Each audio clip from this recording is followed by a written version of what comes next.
It seems like the boss's signal is coming from around here somewhere. Well, I don't see him. It seems his signal is coming from just beyond this door. Follow me. Alright, motherfucker. You better be right about this.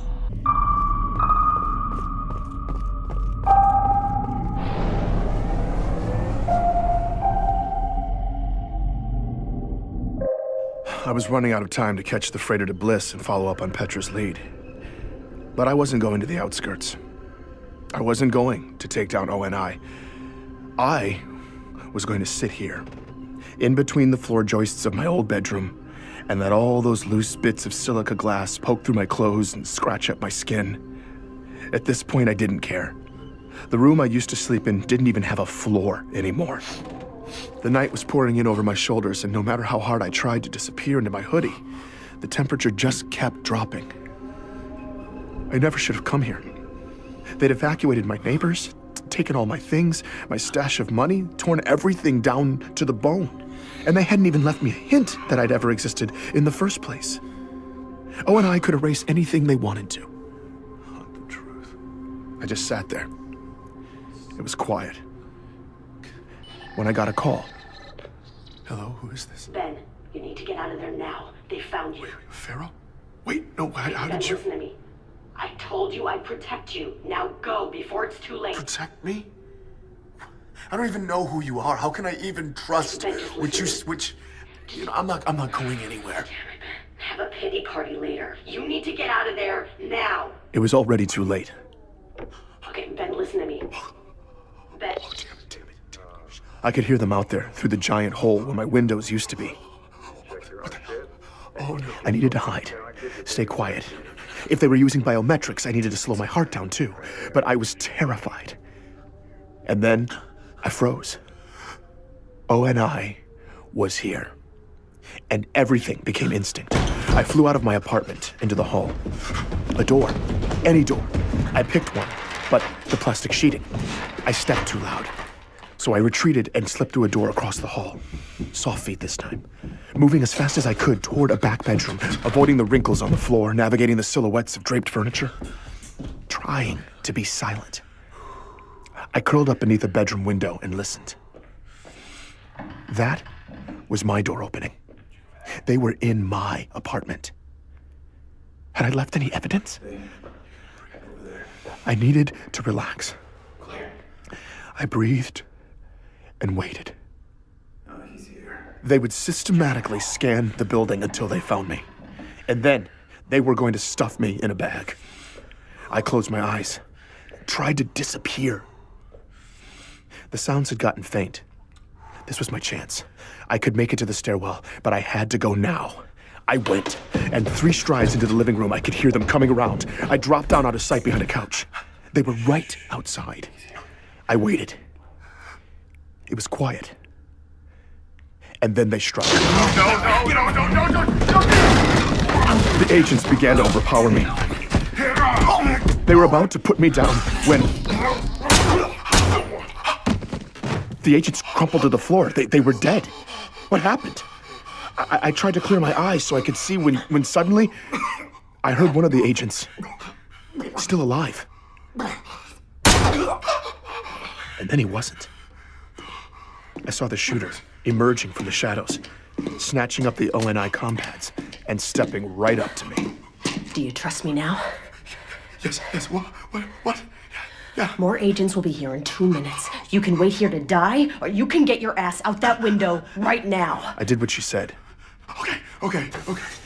I just met Pharaoh. I'm Benjamin Giroux. And this is Hunt the Truth.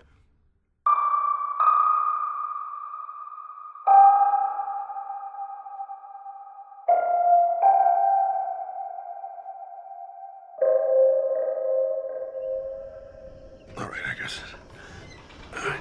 Pharaoh led the way along the ledge to the fire escape. I was trying not to look down. We jumped the last several feet, and I immediately ran across the street to take cover. Pharaoh, where are we going? Stop talking. I did as she said, trying not to think. She moved quickly, staying in the shadows. I tried to step where she stepped, but it was hard to keep up. I was almost out of breath by the time she finally ducked into a drainage canal and stopped.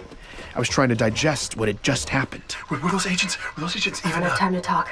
I only came here to make sure you stay a free man, so I need you to listen carefully.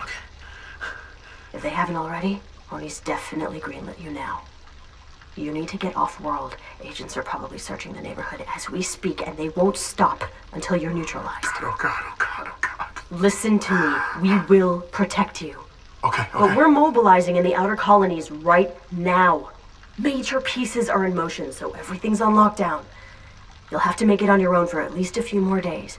We'll give you the resources you need to lay low. She handed me a compad. This is completely untraceable, so use it for whatever you need.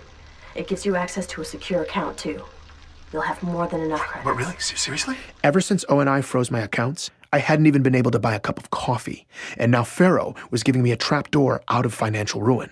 She'd already saved my life. And now This is great. I can't thank you enough. You can access our network of safe houses on there. The protocol's blocked right now, but when the lockdown ends, it'll automatically prompt you. I'll make sure they know to take care of you. Wait. Won't you be there? The move we're planning is dangerous. I'm about to go dark. And this time, it might be permanent. What? Wait, no, what? Why are you taking this much risk? There's no time. The window's closing and the chief is still taking the fall. Your story exposed Oni. The Beagle leaks cut him deep. We had those bastards bleeding. But when the senators didn't bite on our hack, Oni had a chance to recover, so we are going all in while they're still vulnerable. That's why we're on lockdown. The mission's desperate at best, but there's no silver bullet But here. no, there has to be. It's okay, Ben. I'm not afraid to die. What we're doing is so much bigger than me. And I know there will always be people to continue the fight. People like you. O&I was coming after me with everything they had. Pharaoh had saved my life, and now she was prepared to lay down her own. I couldn't lay low. I knew what I had to do. Wait. I may have a silver bullet. I convinced Pharaoh to hold off on her plan for a few more days while I followed up on Petra's lead. I knew whatever I did, with whatever I found there, would have to be big. But if it took making a major impact to keep another one of my friends from dying in the fray. I thanked Pharaoh again. Thank you. Told her I'd see her soon, and we parted ways. I stayed in the shadows and moved quickly across town to the freighter, headed for Bliss. Only stopping once at an old military surplus along the way. I stocked up there, then caught my ride out to deep space. When I arrived, I headed straight for the Office of Mineral Rights. On the ride up, the freighter captain had seemed far more interested in bribery than my aspiring prospector backstory. I was hoping the claims coordinator would be equally pragmatic. Mr. Jarrett, an entrepreneur diversifying into silicates does not usually hop on a deep space freighter to walk the glass troughs. I like your gumption, but I'd love to show you some of these projected yields. Actually, I already have a plot in mind. After negotiating transport up here, I understood better what the industry considered acceptable compensation. And with all the haggard men outside holding gold-plated compads, I figured the man who issued the permits would have me plundering Pharaoh's account. So, 75,000 credits later, I had access, nav, and full gear. He seemed alarmed, though, when I refused an escort. That's 4 clicks from here. And beyond that periphery, it's a hard slog through raw glass. Some of those formations will stab through bone. I just signed the waivers. To his credit, he offered me some parting advice, free of charge. The wind really kicks up out there, and the particulate's been extremely rough. We've had to close the shutters twice in the past week. So, if you hear that alarm, you get to cover, okay? Otherwise, it'll tear your skin off. Thanks. Appreciate it. On the outskirts of the settlement, the horizon seemed to be all quarries. When I reached the periphery, though, open pit operations stopped abruptly, and I saw the real glassed planet. A daunting, chaotic sea of shapes and textures. Black, brittle swelling and troughing without end. Scattered with the skeletons of melted buildings. The terrain was brutal, repeatedly slowing my trek to a crawl, picking through fields of jutting glass. The climate was killing me too. Constant thirst, despite constant water breaks. My skin felt like it was cracking beneath my soot-caked gear. and after choking on a mouthful of dust, I'd been breathing on the respirator for the past hour. Occasional desert plants pushed through the cracks, bright blue or blood red. But aside from the crows stalking the settlement's landfill, that was the only non-human life I'd seen. It was all that fine ash. 32 years later, still suspended in the atmosphere, it precluded thriving life, as it painted the surreal sky above, constantly shifting with erratic winds, gorgeous streaks to diseased palls. I had been making relatively good time when a cloud of dense ash suddenly descended. I stopped. I was totally blind. I didn't want to take a step. A lethal fall seemed far too possible. I checked the nav. Only 1,200 feet to go. I was debating whether or not to wait out the fog when it suddenly lifted. It was beautiful for a moment. When a low, rising growl snapped me out of that reverie. The storm siren. I pulled up the nav and started moving as fast as I could. Sudden pockets of cold, hot, then cold again. The wind whipping sharply back and forth, bits of sand spraying against me. But I didn't see anything. Behind me, everything was calm. In front, the sky above the mountains were perfectly clear. Where was the storm? I looked down at the nav. Oh, only a few hundred feet to go. Ahead, I saw the ruins of a huge complex. I'd be there in no time. But then I realized it. Those weren't mountains. A black wall was coming from the horizon, and it was coming right at me. I flat out sprinted. The storm was closing in. It was the color of night and impossibly tall. I got to the ping on the map. The structure had been leveled. There was nowhere to go, and the sand was flying faster, stinging my cheeks. I looked around desperately, trying to shield my face. There was a massive collapsed section up ahead. I scurried over, bits of glass starting to spray against the debris, like tinkling wind chimes. The glass was stinging through my clothes. I half climbed, half slid down the waves that oozed and sloped to the pit, slicing my leg on the way down. The sound was deafening. I had to get in now. I started tugging at a split in the collapsed floor. The storm blasted harder, my skin on fire. I made one last push. The glazing shattered, and I slid in as the wall of glass exploded overhead, and I plunged into the darkness. I laid there for a bit, before pulling off the respirator. My skin was stinging all over. I checked my outer thigh. Damn it. It was bleeding and it hurt like hell, but it wasn't too deep. I pulled out my medical kit, wrapped it, and started looking around. Okay, there's collapse there. There's all sort of debris on the ground. Whoever abandoned this place must have had advanced warning and left in a hurry. I shined my light along a back wall. Okay, Office of Naval Intelligence, Subspace Communications. It was an old ONI subspace relay facility. One of the hundreds scattered in deep space to cut back on comm delays between Earth and the outskirts. ONI wouldn't have left anything useful in a place like this. Okay, Petra, what am I looking for? I followed every warning sign I could find, looking for anything restricted access. A few flights down and dozens of turns in, I was standing on what appeared to be the lowest level. And based on the long echoes into the darkness, the room was huge. I moved through dozens of rows of tall shelves draped with drop cloths. Whatever had happened on Bliss hadn't made a dent down here, apparently. I peered behind one of the cloths. Guns, explosives, ammunitions, all kinds of aftermarket mods. None of this was UNSC sanctioned. Seriously, guns? Had I come all this way for neatly organized contraband? You gotta be kidding. But that's when I saw it. Out of the corner of my eye. Coming from the shadows at the back of the room through a glass door. No way. A tiny blinking light. No way, it can't be active. An active relay? The relay? In an ONI facility? There could be anything on it. There could be everything on it if someone screwed up.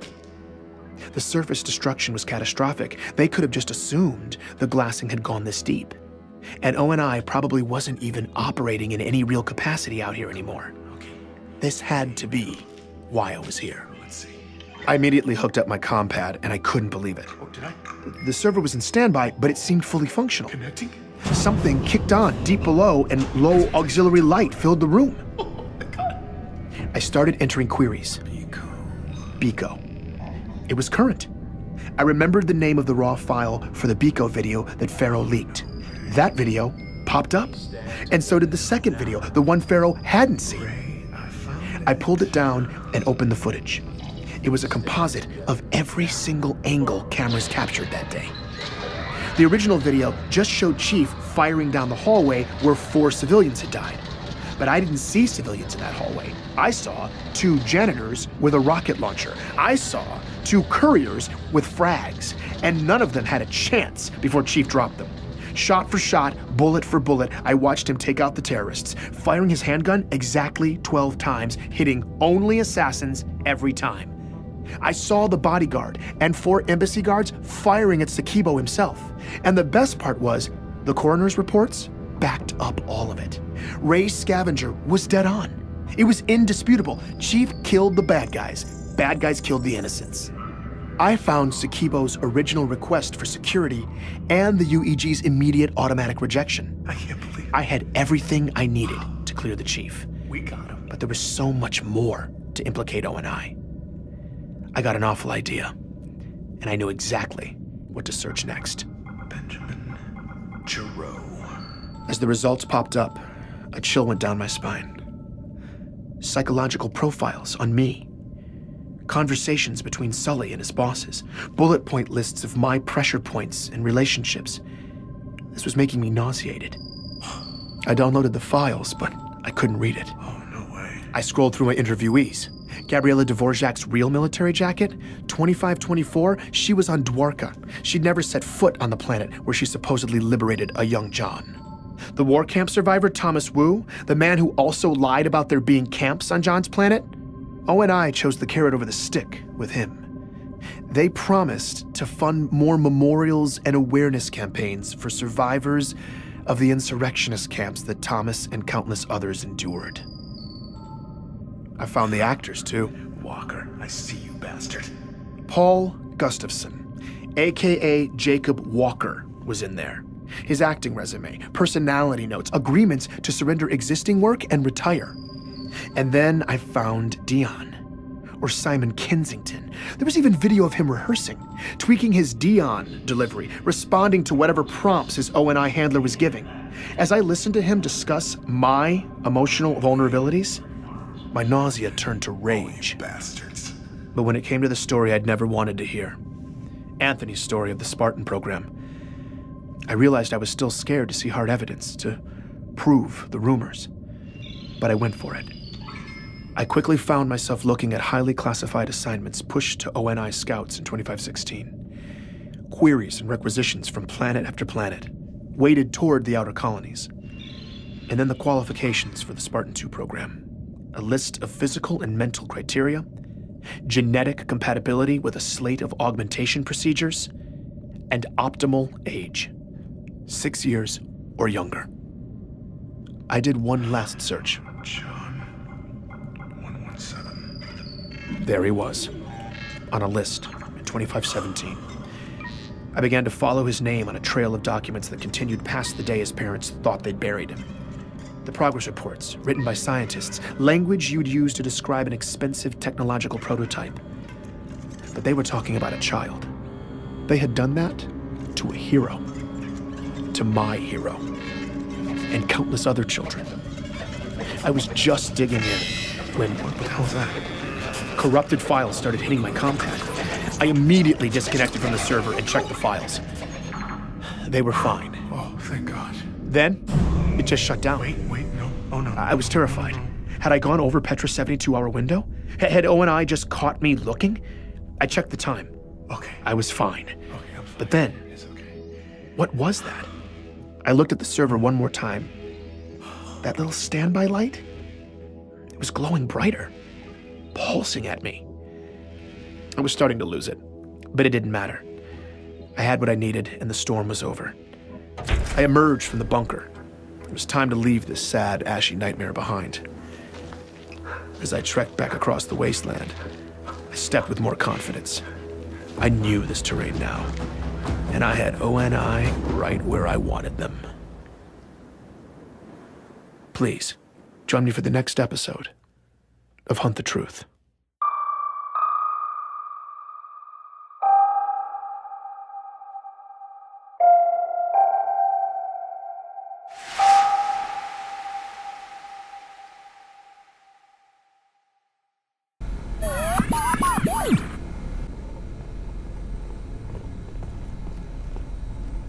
We finally found you. It's about goddamn time.